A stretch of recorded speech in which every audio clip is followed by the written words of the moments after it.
안녕하세요, 오렌지쌤입니다. 이번 시간에는 몰농도 들어가 보도록 하겠습니다. 자, 우리가 농도에 대해서 배우기 전에 먼저 알아봐야 할 몇 가지 용어들이 있는데요. 바로 용액이라는 용어예요. 자, 용액이 무엇인가? 아마 알고 있는 친구들은 익히 알고 있겠지만 용액은 두 가지 물질이 균일하게 섞인 것, 두 가지 이상의 물질이 균일하게 섞여 있다라고 얘기를 드릴 수 있을 것 같네요. 두 가지가 포인트예요. 일단 두 가지 이상이 섞였다라고 하니까 아마 흙탕물이나 소금물 이런 거 생각을 하실 텐데요. 흙탕물은 용액에 해당하지 않습니다. 왜냐하면 두 번째 조건인 균일하게 섞인다 이 조건을 만족하지 못하기 때문이에요. 여기서 균일하게 섞인다라는 것은요. 어떤 의미를 갖느냐. 농도가 균일하다 혹은 어느 곳을 봐도 농도가 동일하게 나타난다 라는 것을 의미를 합니다. 좀 더 쉽게 예시를 바꿔볼까요? 우리 용액의 대표적인 녀석 중에 하나가 설탕물이겠는데요. 이 설탕물은 어떤 형태로 나타나느냐.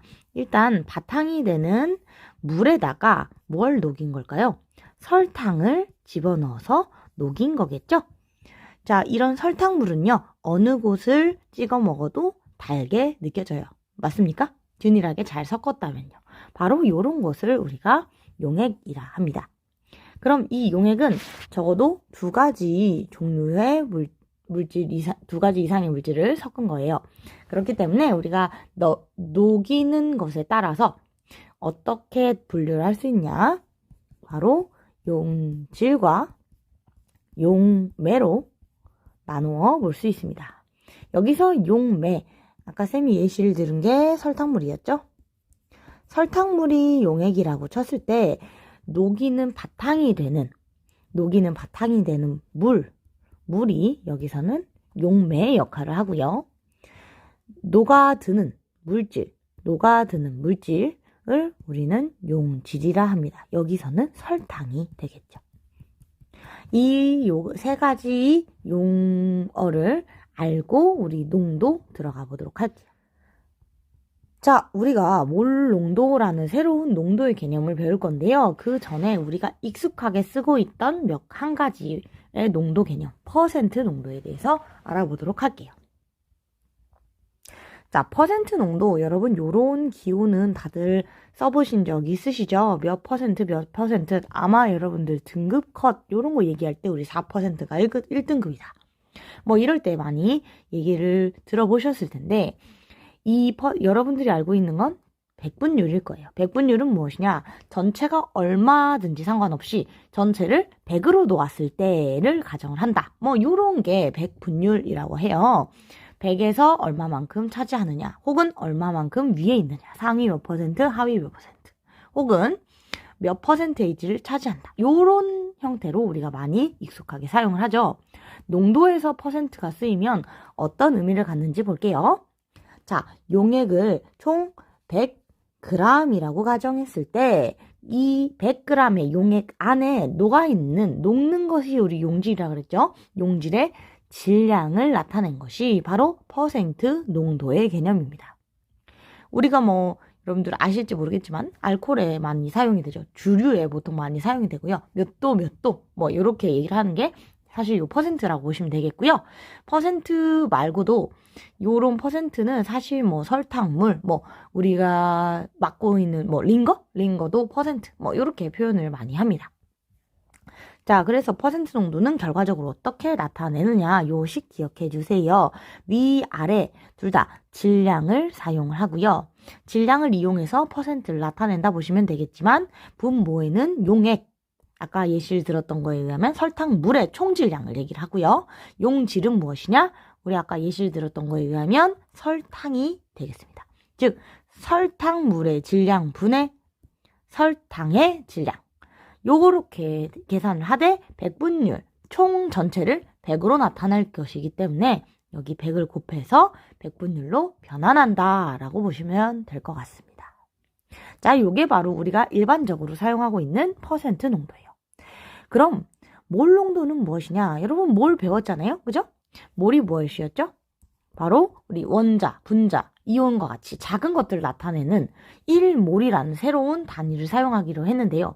화학에서 우리가 농도를 사용을 할 때는 원자, 분자, 이온이 얼마만큼 녹아있는지를 보통 표현을 하기 때문에 이에 맞춰서 몰을 이용한 농도 단위가 필요한 거죠.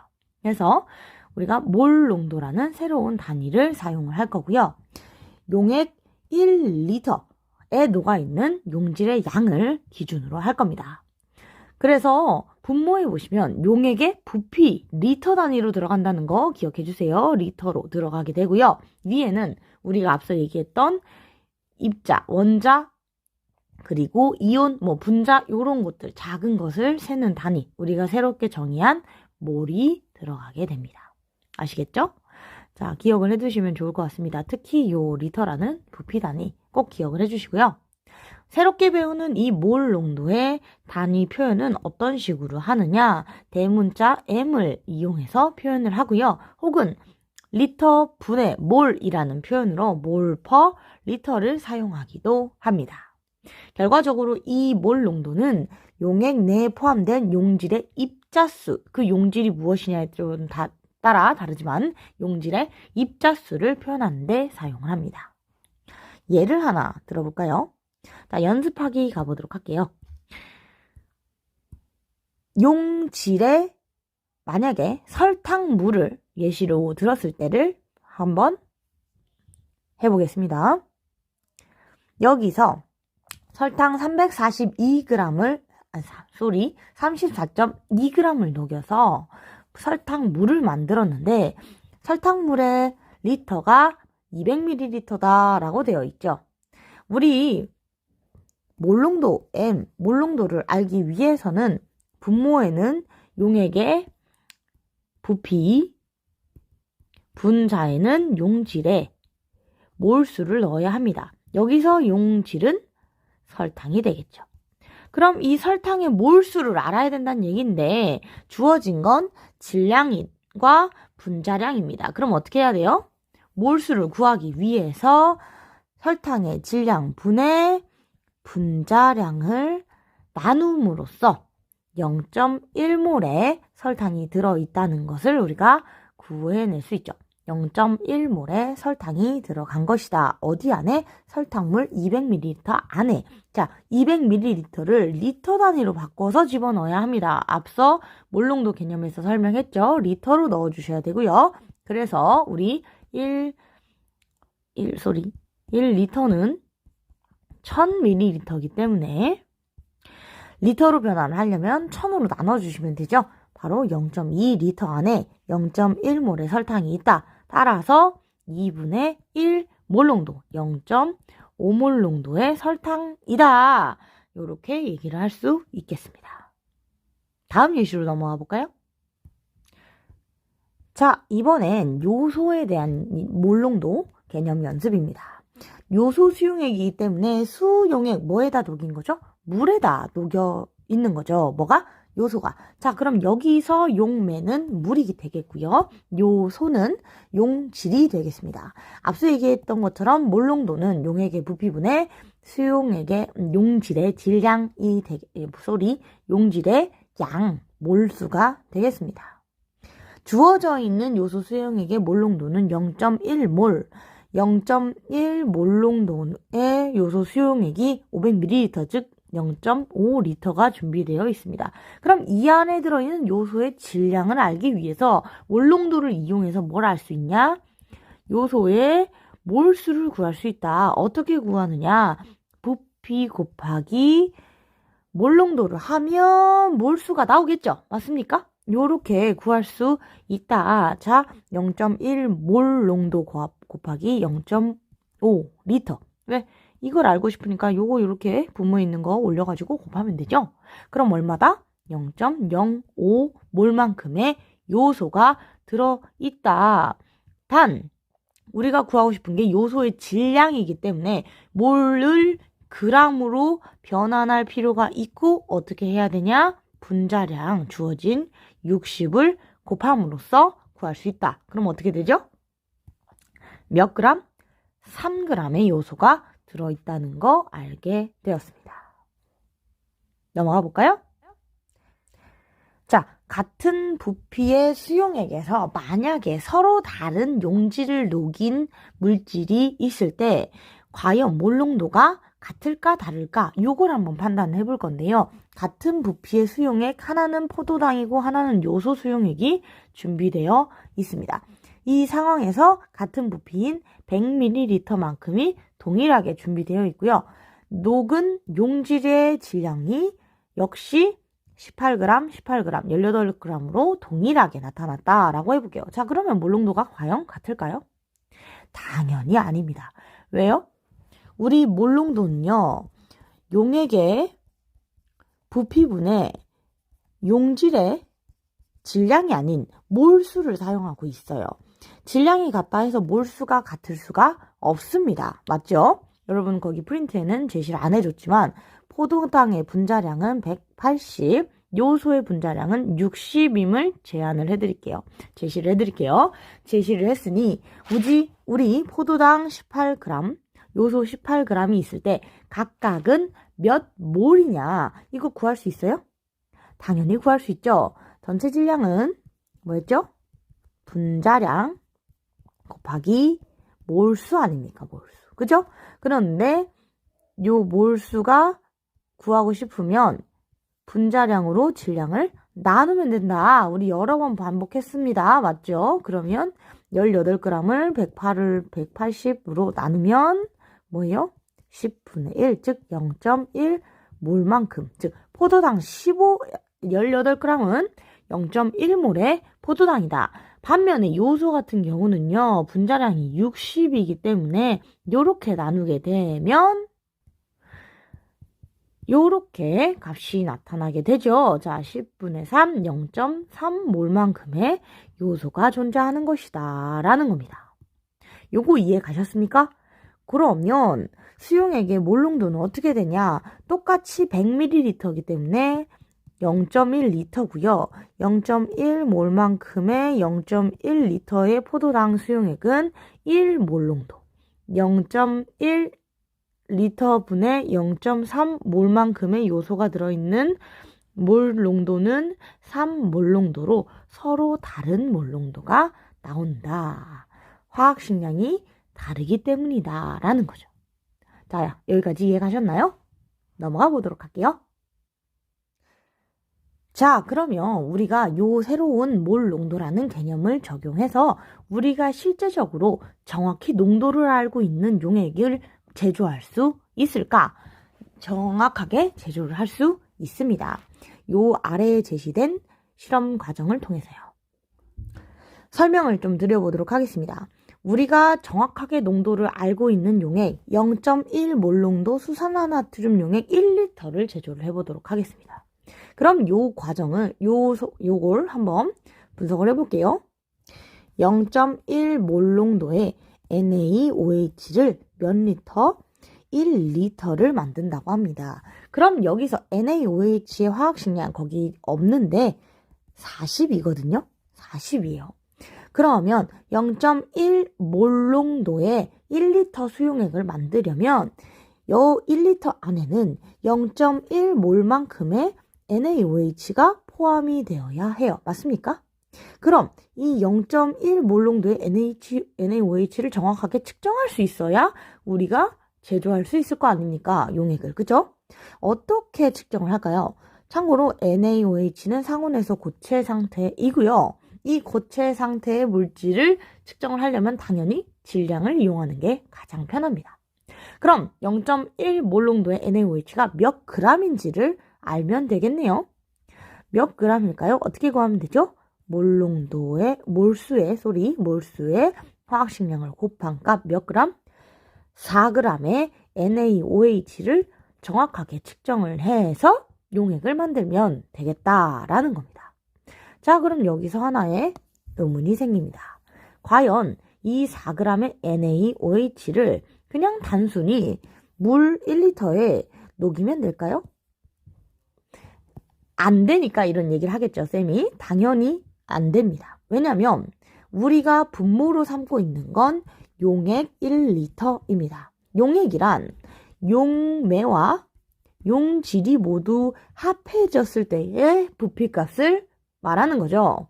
지금 용매 1리터, 즉 물 1리터에다가 용질 4g을 녹이면 전체 부피는요, 요 4g의 용질로 인해서 생기는 부피 때문에 1리터가 넘어갈 거예요. 그럼 분모가 다 자연스럽게 1리터보다 커지기 때문에 이것은 0.1 몰농도의 용액이 아니게 된다. 그럼 어떤 식으로 용액을 만들어야 되는지 실험 과정에서 살펴보도록 하겠습니다.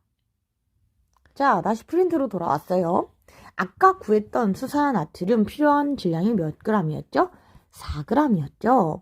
수산화나트륨 4g을 측정을 정확하게 전자저울을 이용해서 하면 됩니다. 그 후에 적정량의 증류수가 있는 비커에 완전히 녹여요. 여기서의 증류수는 당연히 1리터가 아닙니다. 조금만 이렇게 해서 녹인 다음에 비커에 있는 증류수에 녹인 수산나트륨을 1리터의 여러분 새로운 용어 부피 플라스크입니다. 부피 플라스크라는 실험 용기에 넣어보도록 할 거예요. 이 부피 플라스크가 어떻게 생겼냐? 요렇게 생겼습니다. 부피 플라스크의 겉면에 보면 부피가 적혀져 있고요. 여러분 그림에서도 표시되어 있지만 이렇게 선이 하나 그려져 있어요. 그럼 이게 의미하는 바가 뭘까요? 네, 부피 플라스크는요, 정확하게 부피를 측정하고 싶을 때 보통 요런 정확한 농도를 알고 있는 용액을 제조할 때 사용이 되고요. 250ml의 부피 플라스크라면 이 표시선까지 채워 넣었을 때 정확하게 나타나는 부피가 250이다 라는 이야기입니다. 그러니까 이 부피 플라스크를 이용해서 우리는 정확하게 농도를 아는 용액을 만들어낼 수 있죠.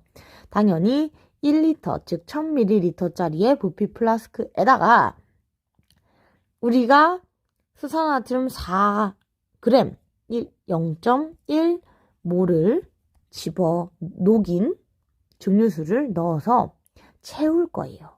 그리고 나서 묻어있는 용액을 씻어 넣었는데 이 과정은 왜 있느냐? 만약에 아무리 탈탈 다 털어 넣었다고 해도 벽면에 물방울이나 녹아지지 않은 수산나트륨이 남아있을 수도 있잖아요? 그것까지 완벽하게 씻어서 다시 한번 증류수를 넣어서 씻은 다음 그 용액까지 전부 다 집어넣음으로써 질량의 손실, 안에 들어갈 용질의 손실을 최소화하는 겁니다. 이렇게 만들어진 용액을요, 3분의 2 정도 넣은 다음에 다시 한번 용액을 섞어주고요. 균일하게 섞이기 위한 작업입니다. 그런 다음 표시선까지 증류수를 깔끔하게 가해서 표시선에 맞추게 되면 최종적으로 용액은 몇 리터가 된다? 1리터가 되고 안에 들어있는 용질 0.1몰, 즉 4g이기 때문에 0.1몰 농도의 NaOH가 제작이 될 수 있습니다. 바로 이런 과정을 이용해야 우리가 정확한 농도를 만들 수 있어요. 자, 아래 과정을 좀 마저 보도록 할게요. 물농도 용액의 희석입니다. 사실 희석과 혼합 두 가지 형태가 많이 수능에서 출제가 되는데요. 희석 같은 경우는 말 그대로 우리 희석한다. 즉 물을 더 넣어서 농도를 옅게 만드는 과정.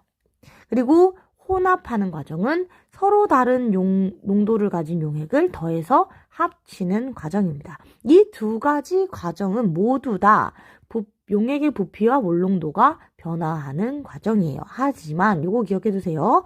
혼합 전후의 용질의 양은 같습니다. 이게 어떤 의미인지 좀 더 살펴볼까요? 자, 만약에 여기 준비되어 있는 용액이 0.1몰 농도 NaOH 수용액 500ml라고 가정을 해볼게요. 500ml라는 건 0.5리터니까 이 안에 들어있는 NaOH는 0.05몰만큼이 들어있게 됩니다. 두 개 곱해서요. 그런데 만약에 쌤이 여기다가 물을 다 때려 넣어가지고 1리터의 용액으로 희석을 시켰다고 가정해 보도록 하겠습니다. 자, 희석을 시키는 과정에서 들어간 건 증류수, 즉 물밖에 없을 겁니다. 그럼 안에 들어있는 용질의 몰수는 변화가 있을까요? 당연히 변화가 없습니다. 단지 부피의 변화가 있을 뿐이죠. 몇 리터로? 1리터로의 증가. 용액의 부피만 변화하게 됩니다. 자연스럽게 용액의 부피는 증가하고 용질의 몰수는 변화하지 않습니다. 그래도 용액의 몰농도는 당연히 변화하게 되죠. 몇으로? 0.05 몰농도로 변화하게 되는 거예요. 이런 과정이 바로 희석입니다. 희석 과정에서는 용질의 몰수가 변하지 않습니다. 단 용액의 부피가 변하게 되는 거죠. 자, 혼합 과정을 한번 예시를 들어볼게요. 혼합 과정 같은 경우는 이런 겁니다. 0.1몰 농도의 NaOH 수용액 200ml와 0.2몰 농도의 NaOH 수용액 300ml를 준비했다고 가정해 볼게요. 이 상황에서 이 두 가지의 용액을 섞으면 전체 부피는 500ml가 될 겁니다. 여기까지는 이해가 가시죠? 그러면 안에 들어있는 몰수는 어떻게 변하는지 한번 볼까요? 자, 여기서 200ml란 뭘 의미를 합니까? 0.2L를 의미를 하고요. 여기서 300ml는 0.3L가 되겠습니다. 500ml는 당연히 0.5L가 되는 거죠. 이 상황에서 각각의 몰농도가 0.1몰 농도, 0.2몰 농도가 되기 때문에 안에 들어있는 물질의 몰수를 구해보면 첫 번째 용액에서는 0.02몰, 두 번째 용액에서는 0.06몰이 들어있다는 얘기죠. 이렇게 구해낸 NaOH가 각각 0.02몰, 0.06몰이 어떻게 되는 거예요? 단순하게 녹아있는 걸 그대로 합해서 넣었기 때문에 안에 들어있는 몰수는 0.08몰이 될 겁니다. 자, 아까 얘기했던 멘트 기억하는지 모르겠지만 용질의 몰수는 물질을 희석하든 혼합하든 전후에 몰수의 변화는 없다. 왜? 혼합해도 안에 있는 게 뭐 반응하거나 그렇다고 얘기를 하지 않았죠. NaOH끼리 그냥 섞는 거기 때문에 단순히 그 몰수가 합해지는 거예요. 전과 후의 전체 값이 변화가 없다라는 얘기입니다. 그렇기 때문에 나중에 혼합된 물질의 몰농도는 어떻게 구하냐? 안에 있는 몰수가 변하지 않았고요. 전체 부피는 더해져서 나왔잖아요. 그죠? 그렇기 때문에 이때의 몰농도는 어떻게 구할 수 있나? 자, 50분의 8, 즉 100분의 16, 0.16 몰농도가 되는 것이다. 이렇게 우리가 구해낼 수가 있습니다. 다시 프린트로 돌아가 볼게요. 자, 그러면 아마 마지막 줄이 이해가 가실 거예요. 혼합 전후의 용질의 양은 같다. 따라서 이것만 알 수 있으면 몰농도 이용하는 희석과 혼합 후에 농도를 구할 수 있다. 용액의 몰농도에 용액의 부피를 곱한 값이 용질의 양이기 때문에 만약에 희석 전의 몰농도와 부피의 곱, 즉 혼합이나 희석 전의 몰수와 혼합 후의 몰농도와 혼합 후의 부피를 곱한 값을 이용을 하면, 요 등식을 이용을 하면 구할 수 있다. 뭐 이런 얘기가 되겠죠. 자, 밑에 한번 문제 풀어볼까요? 자, 0.5몰 농도 NaOH의 0.5몰 농도 NaOH 수용액 1리터가 있네요. 이 1리터 안에 몇 몰이 있겠습니까? 0.5몰의 NaOH가 있다는 거 다들 이해하실 수 있죠? 이 상황에서 증류수를 가해서 부피를 바꿔보겠답니다. 어떻게? X몰 농도까지 5리터로 만들었대요. 이건 희석이죠. 맞습니까? 자, 이 X몰 농도를 구하기 위해서 요걸 다시 계산을 하면 반응 전후 희석 과정에서의 몰수 변화 없기 때문에 요 식을 그대로 계산해주면 0.1몰 농도가 된다는 거. 이해하셨죠? 0.1몰 농도가 된다는 거. 이 공식에 외워가지고 뭐 대입하셔도 되는데요. 한번 해볼까요? 희석 후의 몰 농도가 X고요. 희석 전에 몰 농도 0.5몰 농도 곱하기 희석 전에 부피 1리터, 희석 후에 부피 5리터 이렇게 해서 뭐 0.1몰 나와도 됩니다. 근데 뭐 항상 쌤은 얘기하지만 뭐 공식 외워도 좋고 안 외워도 좋아요. 어떤 식으로든 여러분들이 이해를 잘하고 그걸 풀어줄 수 있으면 됩니다. 자, 오늘은 여기까지 하도록 할게요.